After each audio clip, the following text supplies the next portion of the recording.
నమస్కారం. ముందుగా PS visor news ని ఆదరిస్తున్న ప్రేక్షకులకు స్వాగతం.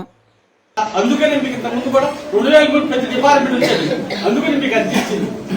ఇది ఇచ్చారు కరెక్ట్ అన్న. ఈరోజు ప్రతి సోమవారం వచ్చేసి పీజీఆర్ఎస్ ఉంటాయి. మనకు కూడా దొరకదు. ఓడి జరుగుతున్నదే ఆరేలాడా లేకపోతే ఇంకో యువకులు ఉంటారు కదా, సీనియర్ స్టూడెంట్ యువకులు ఉంటారు కదా, వచ్చేదాన్ని రావచ్చు అంటే వాళ్ళ బాధ అన్ని మార్చుకో.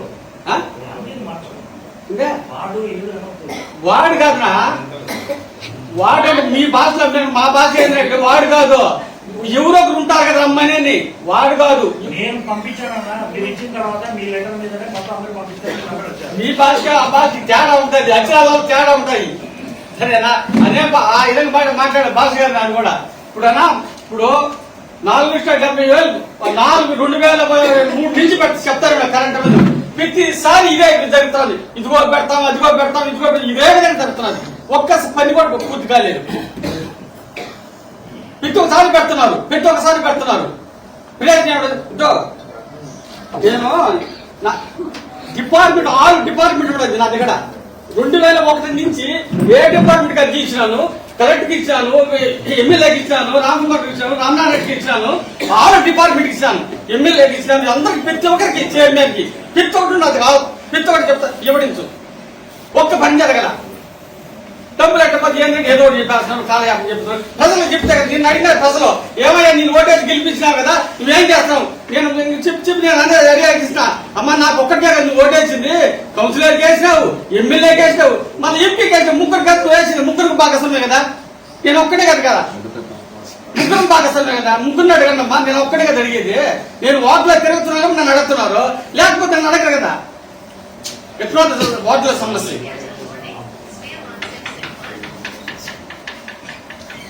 ఇంకోటి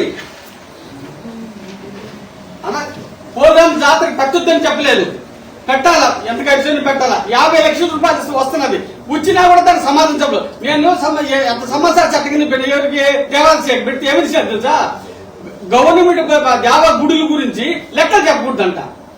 హైకోర్టు ఆర్డర్ లెక్కలు ఎంతైనా దీని ఇచ్చాడు కానీ లెక్కలైతే చెప్పరంట. ఇదిగో వచ్చిన ఆర్డర్ కాపీ, నేను ఊరికే ఓడిచిన ఆర్డర్ కాపీ, ఈవో వచ్చిన ఆర్డర్ కాపీ, ఎంతైనా దీని అంటే దాంట్లో ఉన్నంత దేవాదాయ శాఖలో ఉన్నంత విధానాలు ఎక్కడ అనుకుంటే ఇన్ని కూడాను అలా ఉన్నది అంట. లెక్క చెప్పదు, ప్రతి పెద్ద రోడ్డు వల్ల లెక్కలు చెప్పదు, దాని లెక్క చెప్పకూడదంట. అది ఎక్కడ న్యాయం చూడడానికి? ఆర్డర్ సుప్రీంకోర్టు ఆర్డర్ అంట. అంటే 50 లక్షలు లెక్క చెప్పండి, ప్రజలకు చెప్పకూడదంట. ఓడి అధికారులు ఎవరు పంచుకోవాలి, వాడు పంచుకోవచ్చు అంతేగాని ప్రజలకి లెక్క చెప్పకూడదు. డొనేషన్లు వస్తున్నాయి, రకరకాల చెప్పాలి కదా, సమాధానం చెప్పాలి కదా. చిన్న పని సమాధానం చెప్తారు, దారుణంగా ఉన్నది. దాని అంత విధానం దేవస్థానంలో జరిగే పొరపాట్లు ఇంకెక్కడి దేశం ఏడ జరగకుండా అనుకుంటున్నాను. మళ్ళా మనకేంటంటే మున్సిపాలిటీకి ఆదాయం లేదని కరెక్టే. నువ్వు కూడా అడిగినావు, అన్న వీళ్ళు ఆదాయం సర్టిఫికేట్ ఇవ్వాలని అన్నావు. నేను తెచ్చిన ఎక్కడి నుంచి కాశీపేట నుంచి రైల్వే స్టేషన్ దాకా 80 అడుగులు ఉన్నది. జగనన్న కాలనీ నుంచి బంగారుపేట రైల్వే స్టేషన్ అది తిరుగన్ దాకా 100 అడుగులు. పాలకేంద్ర టర్నింగ్ నుంచి మన అదే కవిలేంద్ర దాకా 80 అడుగులు. పాలకేంద్ర కాడి నుంచి పాత బస్ స్టాండ్ దాకా 80 అడుగులు. కాశీపేట నుంచి పద్దాముడు గేట్ దాకా 38 అడుగులు. ఆ నుంచి బొక్కలమెట్ట సప్తాక్సి దాకా 18 అడుగులు ఉన్నాయి, 25 అడుగులు ఉన్నాయి. లెక్క ప్రకారం పిత్తోకు నేను చెప్పేది కదా, నేను ఆరంభి డీ కట్టి సొంతం నేనేం సొంతంగా చేసుకున్నాను.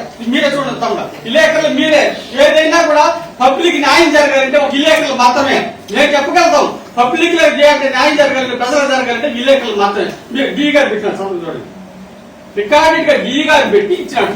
రోడ్డు ఎడపు, ఆ రోడ్డు ఎడపుగా మనం తీసుకుంటే 300 కుట్లు వస్తున్నాయి. ఎన్ని వస్తున్నాయి? 300 కుట్లు వస్తున్నాయి. 300 కుట్లు అంటే దాదాపు 18 లక్షలు ఒక నెలకు ఆదాయం వస్తుంది మున్సిపాలిటీకి. అది ఎంత భూస్వామి చేతిలో ఉంది. ఒక్కొక్క ఆయన 10-20 ఆక్రమించుకొని 5-6 ఆయన బాడు తీసుకుంటాడు. మున్సిపాలిటీ తనని ఆయన బాడు తీసుకుంటాడు. అవన్నీ ప్రింట్ చేసి కాదు డబ్బులు వస్తాయి. మనకి ఎలాంటి ఫ్యాక్టరీలు లేవు. ఏదైనా ఇంటి పన్ను గురించి కొడాయి పన్ను, ఆ రెవెన్యూలోను టౌన్ ప్లాన్ ఇటాలే మాకు రూపాయలు డబ్బులు రావాల్సింది రావు. ఇదే కదా చేస్తే ఒక ఎవరో ఏంటంటే ముందుకు పోయి చేస్తే చైర్మన్ కానీ వైస్ చైర్మన్ తీసుకున్నారు పదవి తీసుకున్నారు కానీ మున్సిపాలిటీ ఏం చేయలేకపోతున్నారు. పదవి ఉంది నాకు, పదవి ఉన్నప్పుడు దాన్ని కాపాడుకున్న బాధ్యత కూడా మనకు లేదా? బాధ్యత ఉంది కదా. వ్యక్తి ఒకటే తగ్గుతున్నది.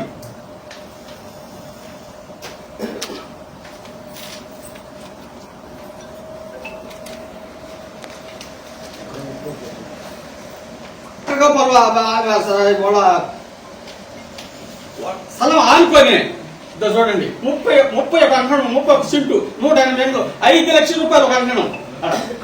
572 చదరపడికి వచ్చి 5 లక్షలు ఎంత 7.5 కోట్లు వస్తుంది. ఆక్రమించుకొని తింటున్నారు. మనం ఇన్నిసార్లు చేసిన దాంట్లో ఎవరు పాలు మారుతున్నారు, డబ్బులు పాలు మారుతున్నారు. నేను రికార్డు సర్వే ఇచ్చింది. అది కుయిల్ మిల్ పక్కన యాడా పాత మిర్చి కుయిల్ మిల్లు ఉన్న మిల్లు పక్కన ఇంత ముందు కూడా ఇచ్చున్నాను. 31 సెంట్లు మెయిన్ రోడ్డు కుట్టు కట్టుకొని బ్రహ్మాండంగా 15,000 అక్కడ బాడీ తీసుకోన్నారు. ఇవన్నీ చూసుకుంటే కదా చూసుకోవాల్సిన బాడీ ఏంటంటే ఎవరంటే అధికారులు కదా. అధికారులు అంటే ఈరోజు వస్తుంటారు పోతుంటారు. అర్థమంతా శాశ్వతం ఉండేది ఎవరు? మనం గెలిచినా గెలవకపోయినా వాటిలో ఉంటున్నాం కదా. మనం యాడికి పోం. బాధ్యతగా చూసుకోవాలి. మన ప్రజలు ఓట్లేసి గెలిపించింది దేనికోసం? మున్సిపాలిటీ బాధ్యత చేసుకునే దానికి తన మాటే లేదన్నమాట. ఇప్పుడు నాకు సాధించున్నా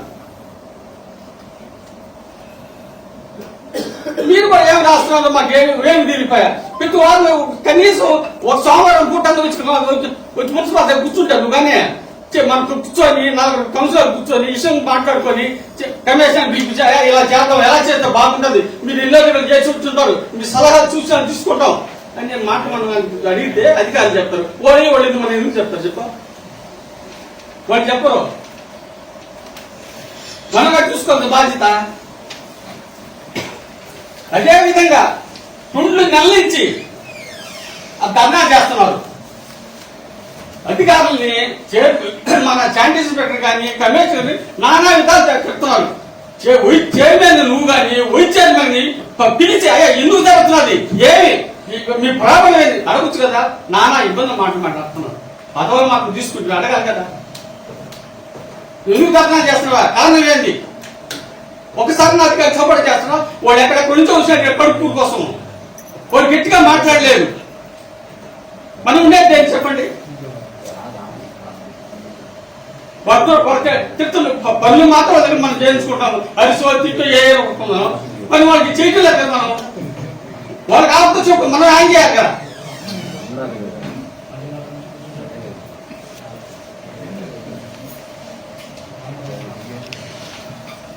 అదేవిధంగా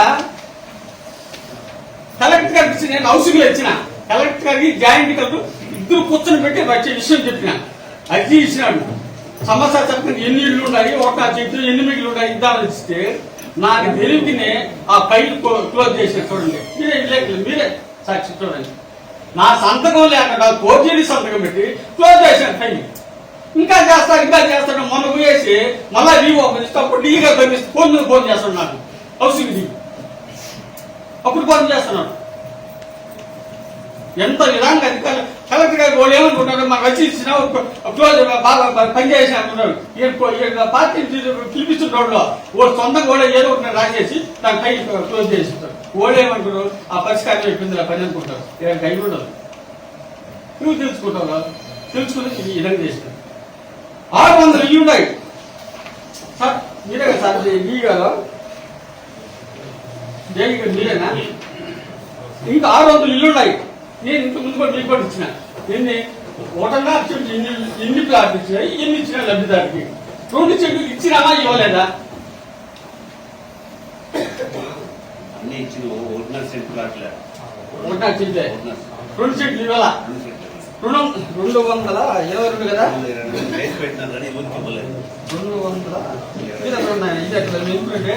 ఇదంతా పబ్లిక్ పోవాలి. మీరే కారణం.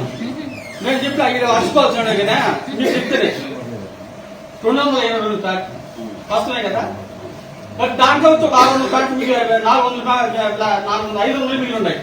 దేంట్లో ఓటా చెట్లు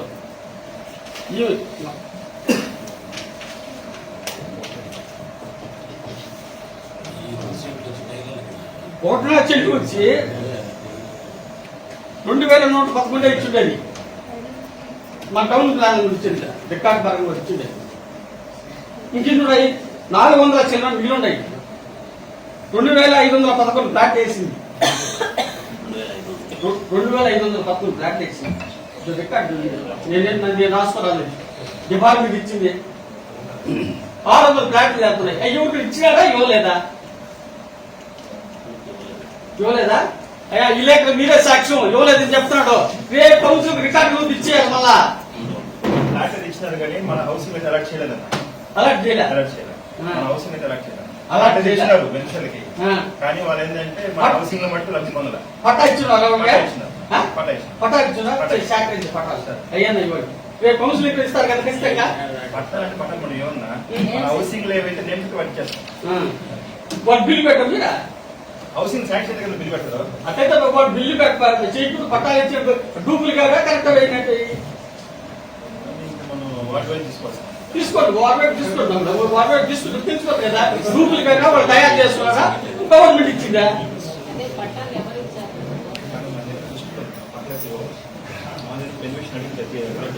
అంటే నెంబర్ ఇచ్చినారు అంటే వాళ్ళకి అలాంటి నెంబర్ ఇచ్చారు.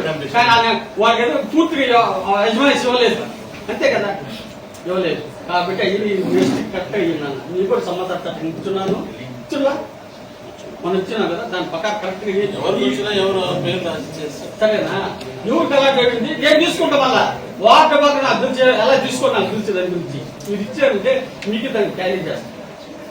అంత అదే చెప్తున్నారు తెలుసా. కంప్లైంట్ పైన బిల్లు పాస్ అయిపోయింది. అలాంటి పేరుతో సాయం ఊరితో రేఖ చెప్పేది పేర్లు కాదు. నువ్వు రా నువ్వు ఇస్లాంకి వచ్చినావు. ఇస్లాంకి మమ్మల్ని పిలిపించారు మీరా. ఇస్లాంకి వచ్చినప్పుడు మమ్మల్ని పిలిపించారా? అంతేనా? మరి పిలుపు చేసినా కరెక్ట్ చేసినప్పుడు మమ్మల్ని పిలిచారు మీరా? అది మీరు రచిత నాకు పిలవాలి కదా. ఏంటి నాకు పిలవడా? నువ్వు నిర్ణయాలు కొంత వచ్చా నీకైతే నేను వచ్చే నీకన్నా నాకు సబ్జెక్ట్ తెలియదా అన్న.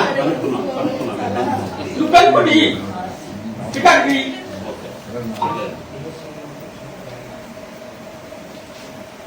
అంత దారుణంగా ప్రతి విషయంలోనూ కరెక్ట్ గా లేదా. మనం ఎందుకంటే మన ప్రజలు ఓట్లేసి మనం పిలిపించినప్పుడు ప్రతి ఒక వారానికి ఒక్క రోజు నువ్వు కలిసి కూర్చుంటే పరిష్కారం చేసుకోవచ్చు. అధికారులు వస్తారు పోతారు.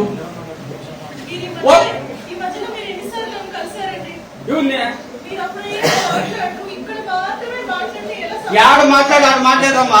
కొండొకటి కాడికొకటి అందరిస్తుందో ఎక్కడ మాట్లాడి అక్కడ మాట్లాడడానికి యాప్ డిస్కస్ చేయాలా? అది కాదు. పబ్లిక్ ఉంటారు, అధికారులు ఉంటారు, ఇలాగ మాట్లాడచ్చు. పబ్లిక్ కాస్త మనిద్దరు మాట్లాడి చేస్తుందా? డిస్కస్ చేసి తల్లా చేసి ఈ ఫైల్ అంతా నీ మీదే.